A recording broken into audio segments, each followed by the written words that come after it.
नमस्कार दोस्तों, इंस्टॉलर गुरु YouTube channel के और एक फ्रेश एपिसोड में आपका बहुत बहुत स्वागत है। आज हम लोग हाइपर वी के बारे में बात करेंगे, मतलब वर्चुअल कंप्यूटर एंड पीसीज हम लोग कैसे क्रिएट कर सकते हैं। तो चलिए शुरू करते हैं।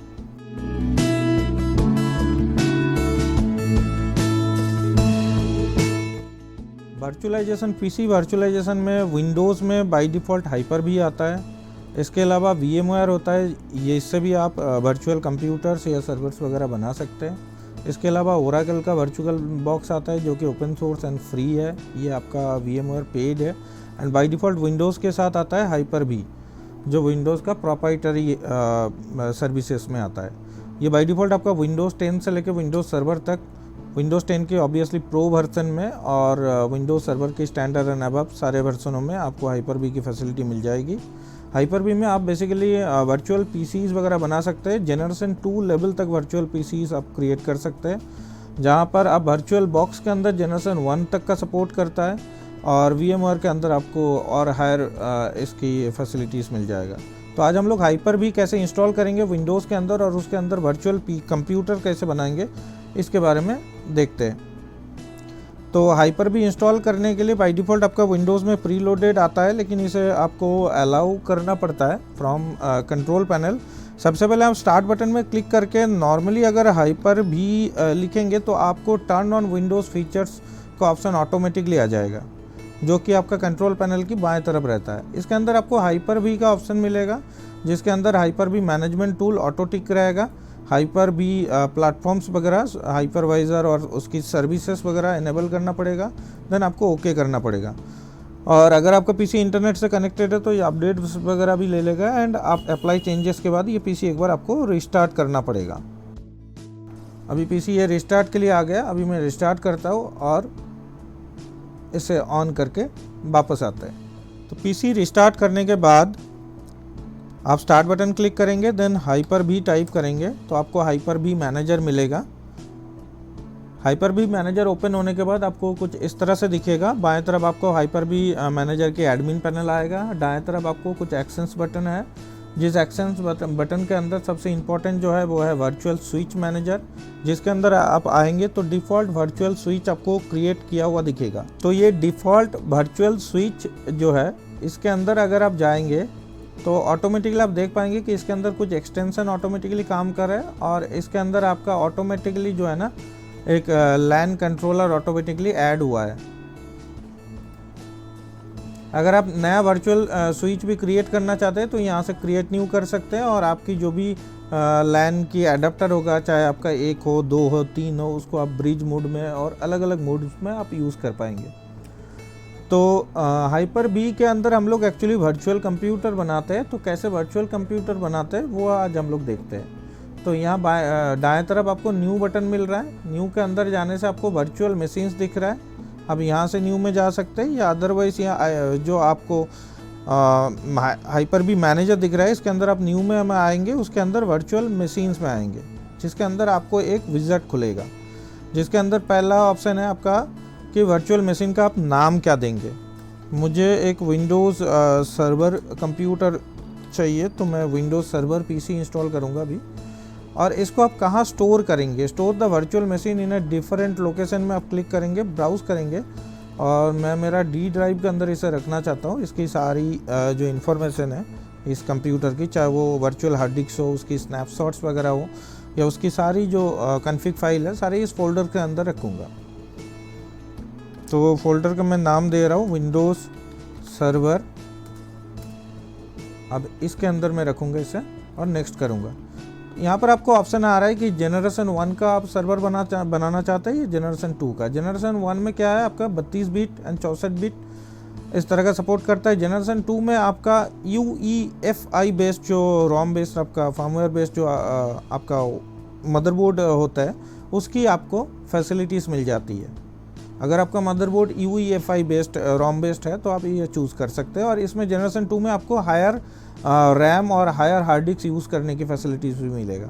लेकिन once a virtual machine has been created you can not change the generation. अगर एक बार आपने क्रिएट कर दिया और वो आपका सर्वर लाइव हो गया, उससे बहुत सारे यूज़र जुड़ गए, तो उसके बाद इसे आप चेंज नहीं कर सकते, जनरेशन 1 में नहीं जा सकते। तो नेक्स्ट करेंगे। उसके बाद आपको आ रहा है कि आप कितना मेमोरी एलोकेट करना चाहते हैं, मतलब आप रैम कितना देना चाहते हैं। तो मैं 8 GB का रैम दे रहा हूँ। और use dynamic memory for this virtual machine. अगर मेरे पास इससे ज़्यादा रैम खाली है, मेरा पीसी में यूज़ नहीं हो रहा है, तो वो डायनामिकली अपग्रेड हो जाए, इसलिए इसे हम लोग अभी चेक कर रहे हैं। इसके बाद आपको कनेक्शन टाइप आ रहा है कि कौन सा स्विच, नेटवर्क स्विच आप यूज़ करेंगे, जो मैंने पहले बताया वर्चुअल स्विच के अंदर मैं डिफ़ॉल्ट स्विच को यूज़ करूँगा। इसके बाद आ रहा है क्रिएट ए वर्चुअल डिस्क, जिसका आपका जो डिस्क होगा वो डी ड्राइव के अंदर ही आपका सेव होगा, वर्चुअल डिस्क के अंदर। इसमें आप कितना GB का स्पेस देना चाहता है, अप टू 64 TB तक आप एक डिस्क का वॉल्यूम दे सकते हैं। मैं अभी डिफ़ॉल्टली 127 GB रख रहा हूँ। एंड देन नेक्स्ट करेंगे। Then install a operating system from a bootable image, इसमें आप ब्राउज़ करूँगा और उस हमारे पास एक विंडोज़ सर्वर का वर्जन 2012 का एक वर्जन है, जिसे हम लोग यहाँ पर इंस्टॉल करेंगे। नेक्स्ट करेंगे एंड फिनिश करेंगे। तो यहाँ पर आपको वर्चुअल जो पीसी है वो क्रिएट हो चुका है। इसके अंदर हम लोग एक बार सेटिंग में जाएंगे और कुछ और चेक्स हम करेंगे। पहला जो ऑप्शन आ रहा है कि बूट फ्रॉम फर्मवेयर, देन आ रहा है नेटवर्क से, इसे हम लोग मूव डाउन कर देंगे और हार्ड डिस्क को सेकेंडरी में रखेंगे। बूट सिक्योरिटी में सिक्योर माइक्रोसॉफ्ट बूट को अगर आप इनेबल करेंगे तो ये आपको ट्रस्टेड प्लेटफॉर्म मॉड्यूल्स वगैरह इसके लिए यूज़ करना पड़ेगा। फ़िलहाल के लिए मैं अभी अनसिक्योर मोड में कर रहा हूँ। और ये जो मेमोरी एलोकेशन है, ये आप देख पा रहे हैं कि सारे चीज़ ऑलरेडी सेटेड है। आपको processor by default 1 core processor है। मैं इसे, मेरे पास CPU का जो वॉल्यूम है मेरा 16 कोर है, तो मैं यहाँ पर 4 कोर यूज़ करूँगा मेरे इस PC के लिए। विंडोज़ का डिस्क ऑलरेडी बना हुआ है, DVD बना हुआ है एंड आपका नेटवर्क अडेप्टर भी बना हुआ है। इसके अलावा चेक पॉइंट्स वगैरह आप चेक कर सकते हैं कि डी ड्राइव के अंदर ही आपका ऑटोमेटिकली चेक पॉइंट भी बनता रहेगा, just like a system restore point, जिसके अंदर सिस्टम को आप रिस्टोर कर पाएंगे उस चेक पॉइंट तक। इसे हम लोग ओके करेंगे एंड इसके ऊपर राइट क्लिक करेंगे एंड कनेक्ट करेंगे। देन यहाँ पर स्टार्ट का बटन आ रहा है, हम लोग स्टार्ट करेंगे इसे इंस्टॉल करना। ये इंस्टॉलेशन विंडो आ गया, इंस्टॉल नाउ करेंगे। अब इसके अंदर आप किस तरह का सर्वर इंस्टॉल करना चाहते हैं, with GUI graphical user interface के साथ मैं चाहता हूँ, सर्वर स्टैंडर्ड। नेक्स्ट करेंगे और यहाँ पर एडवांस में आएंगे तो आप देख पाएंगे कि 127 GB का जो एलोकेशन स्पेस हम लोगों ने हार्ड डिस्क बनाए थे वर्चुअल का, वो यहाँ पर आ चुका है। इसे हम लोग चूज़ करेंगे और नेक्स्ट करेंगे।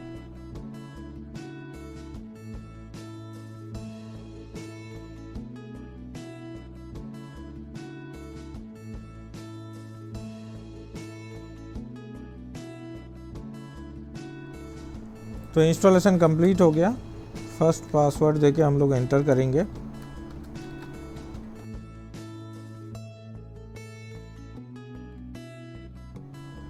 वर्चुअल सर्वर्स या PC जैसे आप इंस्टॉल करते हैं तो इसकी जो मेन जो बैकअप है वो बेसिकली आप अपने जो लोकेशन में इसे रख रहे हैं, मतलब जो डी ड्राइव के अंदर आपने विंडोज सर्वर का फोल्डर रखा, आपको इसकी स्नैपशॉट्स ऑटोमेटिकली क्रिएट होगा, इसकी virtual hard disk automatically create हो गया। अब इसकी वर्चुअल मशीन की जो स्टेजेस है, जो कॉन्फ़िग फाइल्स वगैरह है, ये भी आपका इसी के अंदर रहता है। तो आप पर्टिकुलर फोल्डर का अगर बैकअप रखेंगे किसी दूसरा हार्ड डिस्क या किसी दूसरा हार्डवेयर पे, तो आपका ऑटोमेटिकली ये बैकअप हो जाता है। तो आप इस फाइल को वापस रिस्टोर कर सकते हैं कभी भी।